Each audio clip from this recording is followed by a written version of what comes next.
김대호TV에서 전자도서 출판에 대한 경매 권리분석이라는 책을 소정의 비용으로 출판하고 있으니 많이 구매하시기 바랍니다.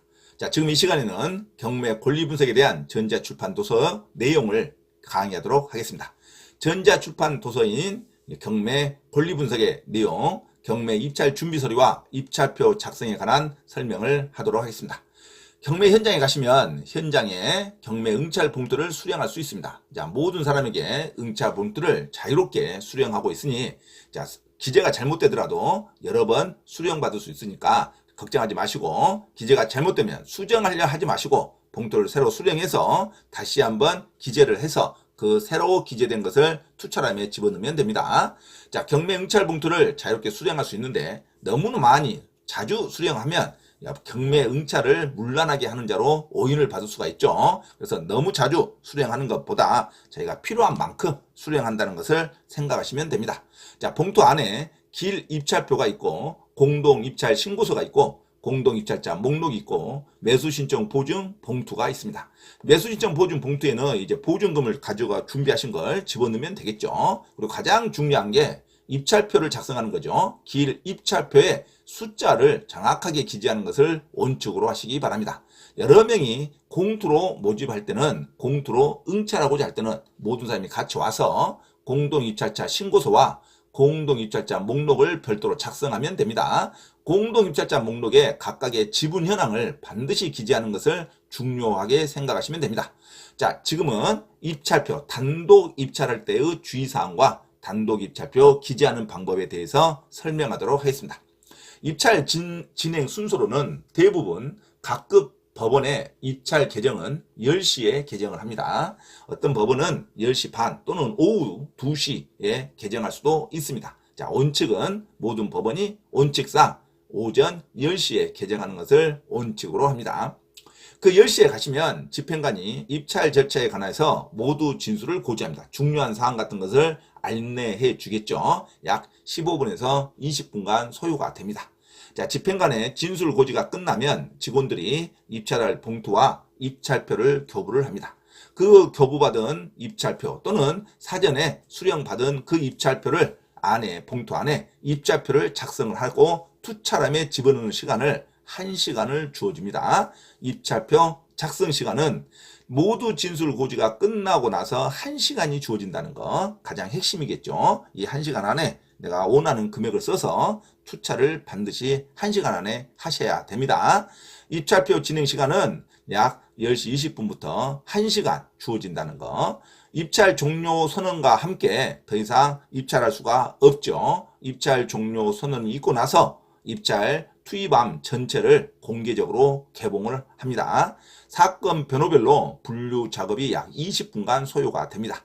사건 번호 순서별로 이제 개찰이 진행이 되겠죠. 각 사건마다 입찰한 사람들을 호명한 후에 최고가 매수 신고가 있으면 최고가 매수 신고인으로 이제 선언을 합니다. 한 명도 참여하지 않으면 유찰 선고를 하겠죠. 자, 최고가 한 명이라도 응찰하면 그 사람을 최고가 지정인으로 지정을 합니다.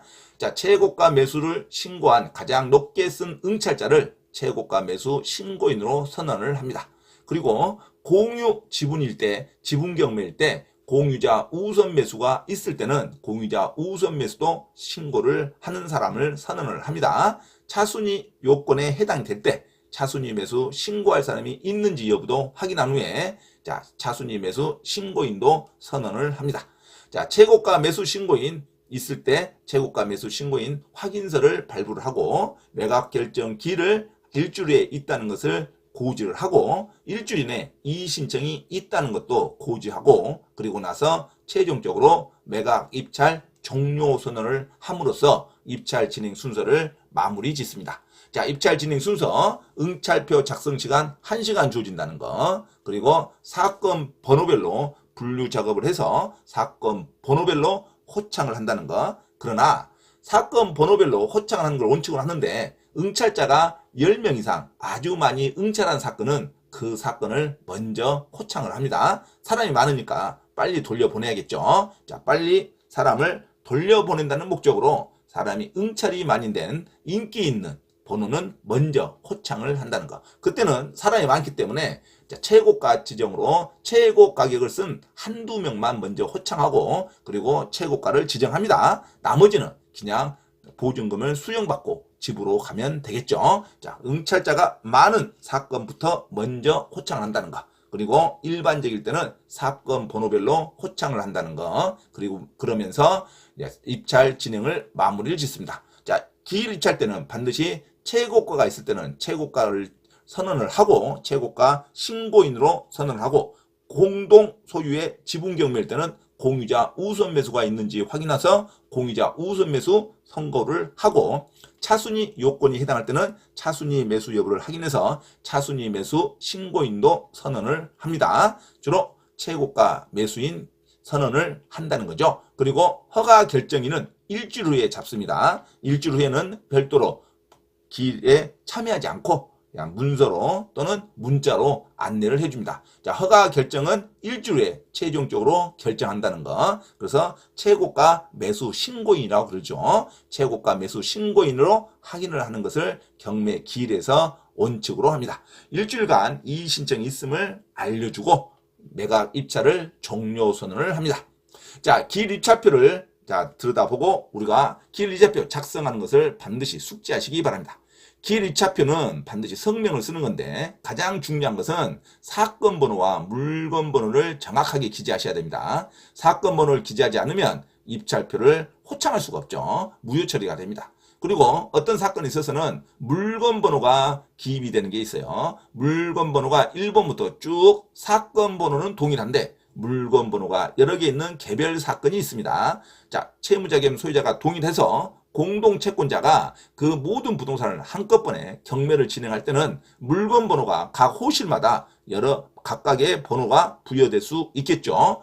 그 물건 번호의 한 호실을 내가 선택하고자 501호를 응찰하고자 할 때는 501호는 사건 번호는 동일한데 옆에 가로에 5번이라고 반드시 써져 있습니다. 그 5번을 물건 번호에 기재를 하셔야 됩니다. 물건 번호가 있는 개별 사건에 물건 번호를 기재하지 않을 때는 반드시 무효 처리가 된다는 거 주의하시기 바랍니다. 물건 번호가 없이 사건 번호 나 홀로 있는 경매 사건, 일괄 경매 사건이죠. 이 사건은 굳이 1번이라고 안 써도 무효 처리가 되지 않습니다. 하지만 물건 번호가 여러 개가 있는 경우에는 반드시 기재를 하셔야 됩니다. 나머지는 성명과 전화번호, 주민등록번호, 도로명 주소를 쓰면 되겠죠. 자, 입찰표의 가장 중요한 것은 보증 금액과 입찰 가격을 숫자로 쓰는 게 가장 중요하죠. 특히 입찰 가격, 숫자 반드시 정확하게 쓰셔야 됩니다. 한 칸을 늘려서 3억을 쓸 것을 30억을 썼다든가 3억을 쓸 것을 3천만 원을 썼다든가 한 칸을 늘려서 썼다든가 한 칸을 줄여서 쓰면 반드시 아주 개인적으로 크나큰 손실이 올 수 있다는 거 정확하게 숙지하시고 사건 번호 그 내용과 입찰 가격을 정확하게 숫자를 기재하시는 것을 원칙으로 하시기 바랍니다. 꼼꼼히 작성하셔야 됩니다. 보증금액도 정확하게 쓰는 것이 원칙이겠죠. 만약에 보증금액이 잘못 썼을 때는 무효 처리가 되겠습니다. 보증금액도 정확하게 쓰셔야 됩니다. 보증금액과 보증 봉투에 있는 금액이 일치하지 않을 때는 보증 봉투에 금액이 정확하게 들어가 있을 때는 보증 금액의 숫자가 잘못 기재되더라도 일단은 유효 처리를 해 줍니다. 하지만 입찰 가격 숫자를 늘려서 썼다거는 내가 3억을 쓰고 싶은데 30억을 썼다는 것은 초과 응찰자로 허가 결정이 반드시 나옵니다. 근데 30억을 집어넣을 수는 없겠죠. 그래서 보증금 미납 사건이 발생할 수 있으면 내가 썼던 보증 금액이 몰수가 됩니다. 금액을 늘려서 썼을 때는 허가 결정이 반드시 나온다는 거, 착오로 불허가 신청을 받아주지 않는다는 것도 숙지하시고 금액을 정확하게 쓰시도록 하시기 바랍니다. 자, 기일 입찰표의 가장 중요한 건 사건 번호와 물건 번호를 꼬박꼬박 잘 기재한다. 그리고 입찰 가격과 보증금의 숫자를 정확하게 기재한다. 이것만 주의하시면 누구든지 경매에 응찰할 수 있습니다. 입찰표 작성하는 거 반드시 숙지하시기 바랍니다. 자, 입찰표 작성하는 내용을 다시 한번 알려드리면 1. 입찰 일자를 반드시 기재한다. 2번 경매 사건 번호와 물건 번호를 기재한다. 물건이 하나인 경우 기재하지 않아도 되나 경매 사건에 입찰 물건이 여러 개인 경우 반드시 기재하여야 한다. 3. 개인인 경우 입찰자의 성명, 주민등록번호, 연락처, 주소를 반드시 기재한다. 4. 법인인 경우 법인 상호, 대표자 이름, 주소, 본점 주소지, 법인 등록번호, 사업자 등록번호를 기재한다. 자, 5. 낙찰 이후 매각 허가 결정문상 낙찰자의 주소와 주민등록상의 주소가 다른 경우에는 매각 허가 결정 경정 신청을 할 수가 있습니다.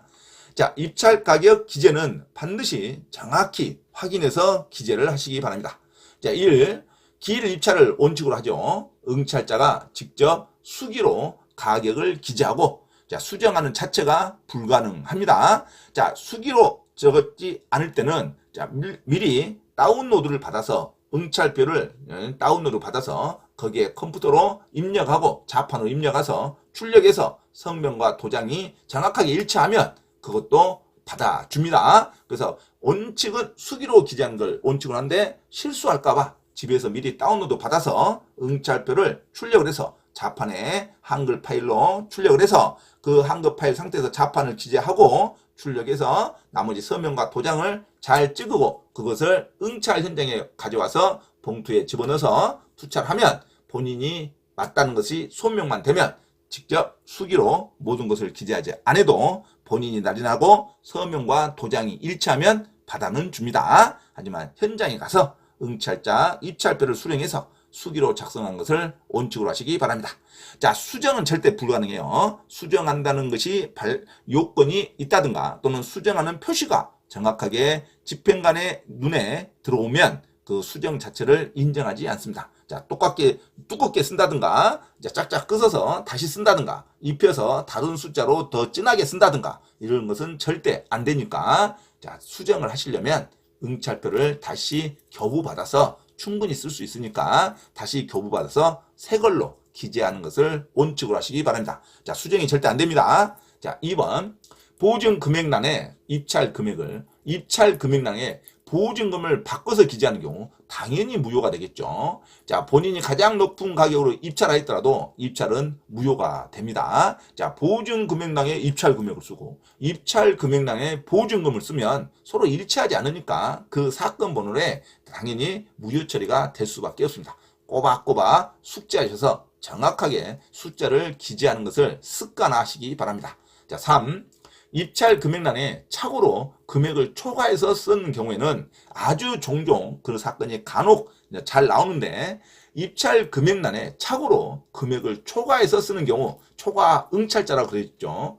착오를 이유로 무효를 주장할 수 없습니다. 자, 착오라는 것은 주요한 의사표시에 누구든지 착오가 일어날 수 있다는 전제하에 착오로 인한 논리가 가능한데 이것은 개인 간의 단순 과실로 판단이 됩니다. 개인 간의 단순 과실은 착오로 인한 이론을 적용할 수가 없습니다. 자, 응찰 금액란에 착오로 금액을 초과해서 기재한 경우에는 착오를 이유로 무효를 주장할 수 없어 최고가 매수인으로 지정이 돼버립니다. 3억을 쓰려다가 30억으로 최고가 매수인으로 지정이 됐다고 생각하면 엄청나게 큰 손실이겠죠. 단순 실수로 간주해서 대금 미납할 경우에 입찰 보증금을 몰수를 시킵니다. 보증금 돌려주지 않아요. 그래서 착오로 응찰 금액을 초과해서 기재할 때는 당연히 내가 그 금액을 다 납입할 수 없겠죠. 그랬을 때는 보증금이 몰수가 된다는 거 기억하시고 자, 금액을 똑바로 쓰는 것을 습관하시기 바랍니다. 자, 4번. 입찰 가격은 수정할 수 없으므로 수정을 필요로 할 때는 반드시 사용률을 사용하여야 됩니다. 자, 보증금액 기재하는 거. 보증금액이 부족할 때는 무효 처리가 됩니다. 보증금액 미납으로 인정이 될 때는 무효 처리가 됩니다. 보증금을 초과할 경우에는 일단은 응찰을 받아줍니다. 자기가 초과하니까 나중에 납입한 금액을 그만큼 공제해서 납입하면 되겠죠. 보증금이 초과된 경우 이상일 때는 유효가 되고 미달일 때만 무효가 됩니다. 초과 또는 그 금액 그대로 이상일 때 유효가 됩니다. 보증금과 보증금 기재가 다르더라도 보증금액 실제 봉투 안에 있는 금액을 기준으로 판별을 합니다. 자, 보증의 제공 방법으로는 현금과 자기압 수표, 보증서를 표시하고 보증금을 반환받을 것에 대비해서 입찰자의 이름을 기재하고 도장을 날인해서 응찰하면 됩니다. 자, 이렇게 나홀로 응찰할 때는 입찰표 기재하는 것이 가장 중요하니까 사건 번호와 물건 번호 그리고 입찰 가격, 보증금액을 정확하게 납입해서 투찰을 하면 누구든지 응찰에 참여할 수 있습니다. 자, 응찰하는 거 두려워하지 마시고 내가 시장 조사를 철저히 해서 법원에 응찰할 때 신분증과 도장과 보증금액을 정확하게 준비하시고 봉투 안에 입찰표를 꼼꼼히 기재하면 누구나 응찰할 수 있다는 거 기억하시기 바랍니다. 자, 오늘의 강의, 오늘 제2강 경매 입찰 준비 서류와 입찰표 작성에 관한 단독 응찰에 대해서 기본적으로 설명을 해드렸습니다.